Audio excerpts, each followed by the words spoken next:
नमस्कार प्रेक्षकांनो, मालिकेच्या आजच्या भागामध्ये आपल्याला पाहायला मिळणार आहे की ऊर्जाचा आता जहागीरदारांच्या घरामध्ये गृहप्रवेश होत आहे।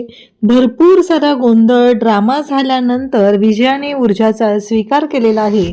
तिने शौर्याची माफी सुद्धा मागितलेली आहे, कारण शौर्याच्या तिने कानाखाली वाजवलेली असते, त्यासाठी माफी मागितलेली आहे।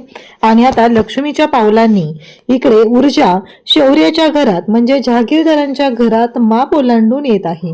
खऱ्या अर्थाने ऊर्जा ही जहागीरदारांच्या घरात माप ओलांडून येते आणि हर्षवर्धनने अगदी सांगितल्या पद्धतीने सगळ्या गोष्टी केलेल्या आहेत। म्हणजे हर्षवर्धनने सांगितलेलं होतं की मी तुझा स्वीकार करत आहे, आणि खरंच हर्षवर्धनने ते केलेलं आहे। पण हर्षवर्धनच्या डोक्यातला जो डाव आहे तो वेगळाच आहे, ज्याचा विचारही कोणी करू शकत नाही, कारण त्याच्या मनात वेगळंच चालू आहे। काहीही झालं तरीही तो चुकीच्या पद्धतीने व्यक्त होत आहे, रिॲक्ट होत आहे। तर इकडे आता विजया ऊर्जाचं औक्षण करते, शौर्याचं औक्षण करते, पण इकडे मनातल्या मनात ती म्हणत असते की तुला जगणं मुश्किल करून ठेवेल।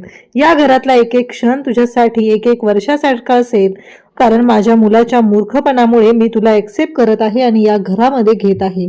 काहीही झालं तरीही या सगळ्या गोष्टी करायची माझी अजिबात इच्छा नाही, असं सगळं विजया मनातल्या मनात बोलत असते। पण या सगळ्या गोष्टी कुठंतरी ऊर्जाच्या मनात येत आहेत। ऊर्जाला कुठंतरी जाणवतंय की नाही या सगळ्यामध्ये काहीतरी अर्थ आहे। चला तर मग आजच्या भागाच्या रिव्ह्यूला आपण सुरुवात करूया। इकडे आजी प्रभाकरला म्हणत असतात की हे बघ प्रभाकर, तू मला अर्धा तास दिलेला होता, विजया सुद्धा रूम मधून अजून बाहेर आलेली नाही, तर आपल्याला गेलं पाहिजे। हर्षवर्धन जर तिकडं गेला असेल, तिथं वेगळा काही गोंधळ होत असेल, तर मला स्वतःला तिथं असणं गरजेचं आहे, त्यामुळे आपण तिकडं गेलं पाहिजे। तेव्हा प्रभाकर म्हणत असतो की हो आईसाहेब चला। त्याच वेळी शैलजा तिथे येते आणि म्हणत असते काय गरज आहे तुम्ही जायची, त्यांच्या मुलांच्या बाबतीत तुम्ही मध्ये ना खूप असलेल्या त्यांना आवडणार आहे का, त्यांना चालणार आहे का, त्यांची मुलं आहेत ना ती, त्यामुळे त्यांच्या मुलांच्या बाबतीत कुठला निर्णय नाही घ्यायचा, तुम्ही नाही जायचं। तेव्हा आजी साहेब म्हणतात की बाद झालं शैलजा, तुला माहित नाही सकाळपासून तू इथे होतीस का, काय झालंय काय नाहीये या सगळ्या गोष्टी तुला माहिती आहेत का, त्याच्यामुळे तू मध्ये बोलू नको। तुमच्या चौघांसोबत तर मला बोलायचंच आहे, पण त्याही पेक्षा काही गोष्टी ज्या आहेत त्या मला थोड्या वेगळ्या पद्धतीने बोलायच्या आहेत, एवढं लक्षात ठेव, असं ती सांगत असतात। तेव्हा मात्र शैलजा म्हणत असते मला काही माहिती नाहीये, आतापर्यंत जे काही सगळं झालेलं होतं त्या सगळ्या गोष्टी मी पाहिलेल्या आहेत आणि मला माहिती आहे त्यानुसार मी जे सांगते तेच खरं आहे, असं इकडे ती सांगत असते। तेव्हा मात्र आजीसाहेब म्हणतात की मी बघून घेते नंतर तुम्हाला, आणि मला आता तिकडे गेलं पाहिजे, ते काम महत्वाचं आहे। आणि तेवढ्यातच हर्षवर्धन दारात आलेला दिसतो।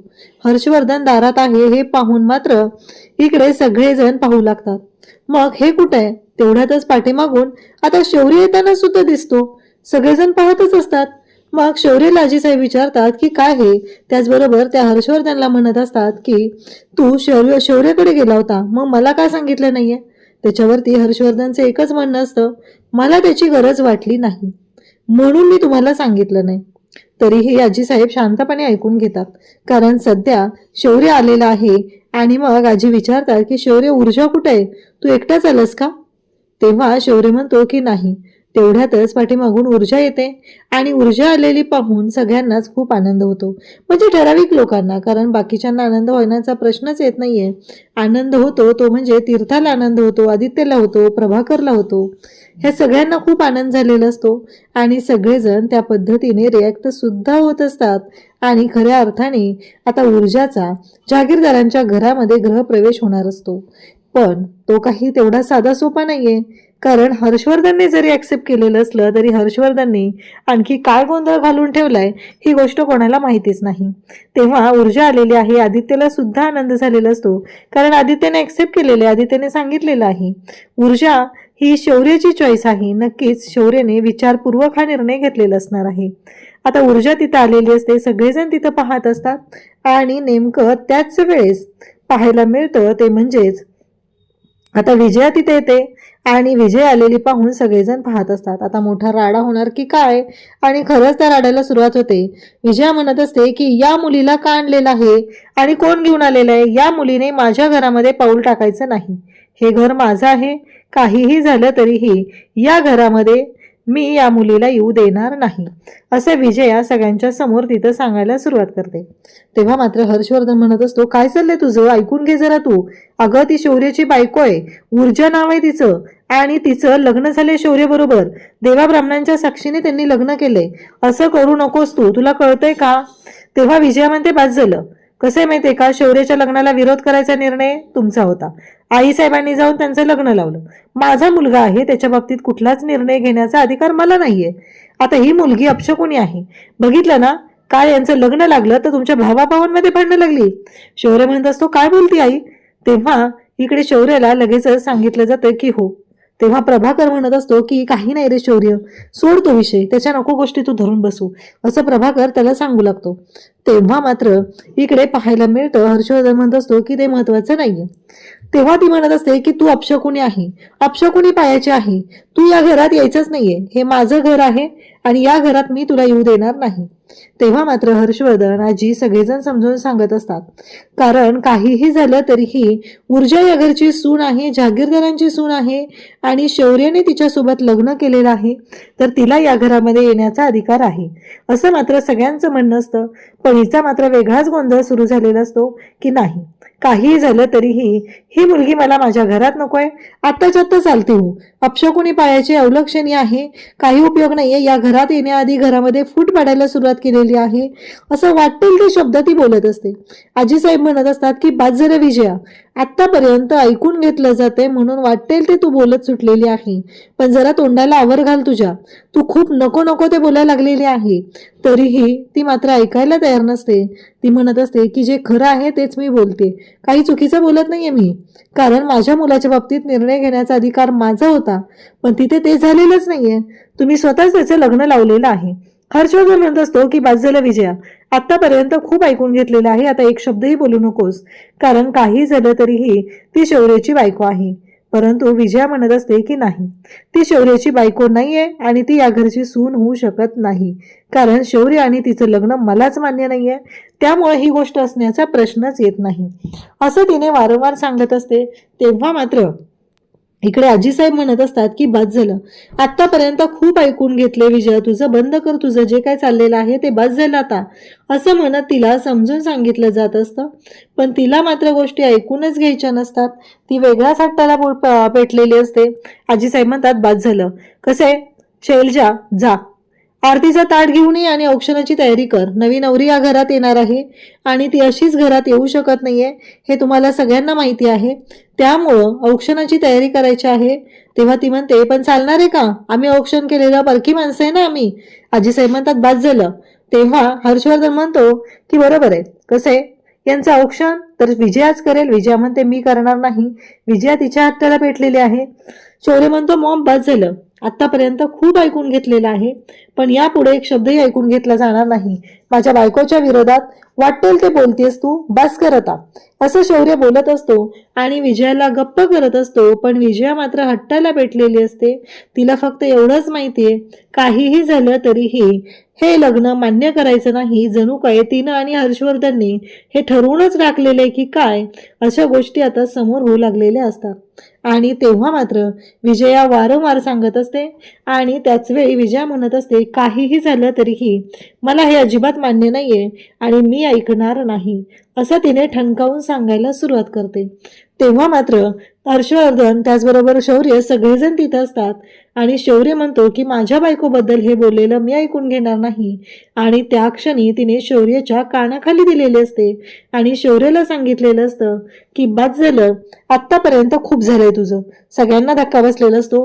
हर्षवर्धन मात्र तिला शांत करतो आणि तिला सांगू लागतो की बाद झालं विजया, खूप अति होतंय हे, असं म्हणत तो विजयाला आतमध्ये घेऊन जात असतो, तिला ओढत घेऊन जातो आणि इकडे शौर्य त्याचबरोबर घरातील सगळ्यांना खूप मोठा धक्का बसलेला आहे. विजयाला समजावून सांगण्याचा प्रयत्न करत आहे, तू जरा मी काय बोलतोय ते ऐक आणि या नात्याला तू मान्यता दे, असं त्याचं मत असतं. तेव्हा ती म्हणते, मला तुमचं काही ऐकायचं नाहीये, असं म्हटल्यानंतर हर्षवर्धनने आता तिचा हात धरलेला असतो आणि तो तिला बेडरूममध्ये घेऊन जातो. ती म्हणते, मला तुमच्याशी बोलायचं नाही, मी सांगते ना, मी त्या दोघांना घरात येऊ देणार नाही आणि त्या मुलीला तर अजिबात घरात येऊ देणार नाही, त्या मुलीला आत्ताच्या आत्ता हकलून द्या, असं म्हणून ती खूपच चिडलेली असते. तेव्हा हर्षवर्धन म्हणतो, जरासं तू शांत राहशील का, मी तुला काय बोलतोय ते कळतंय का, तुला काय वाटतंय, मला सगळं हे मान्य आहे का.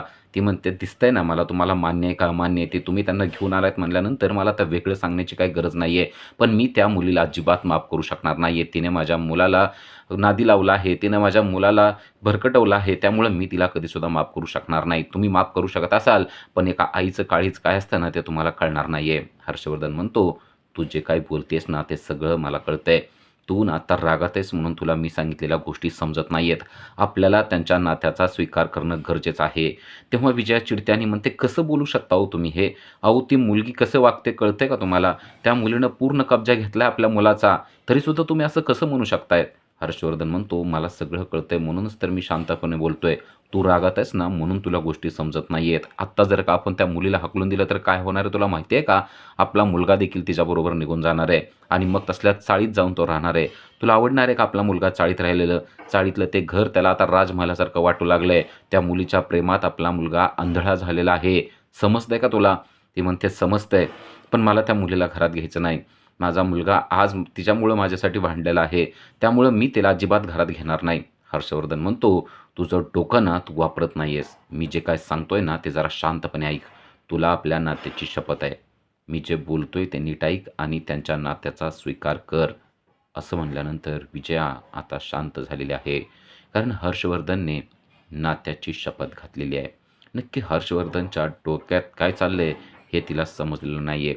पण ज्या अर्थी हर्षवर्धन हे सगळं शांतपणे बोलतोय, त्या अर्थी नक्कीच त्याच्या डोक्यात काहीतरी वेगळं आणि विचित्र चालू असणार आहे, ही गोष्ट मात्र तिला समजलेली आहे. ती म्हणते, "ठीक आहे, आता जर का तुम्ही म्हणत असाल तर मी शांत बसते. पण त्या मुलीला सून म्हणून पाहणं हे मला अजिबात पटत नाही." तो म्हणतो, "हे सगळं मला देखील मान्य आहे. तुला असं वाटतं का की मी त्यांना घरात आणलंय म्हणजे मला हे सगळं मान्य आहे? तर हा तुझा गोड गैरसमज आहे.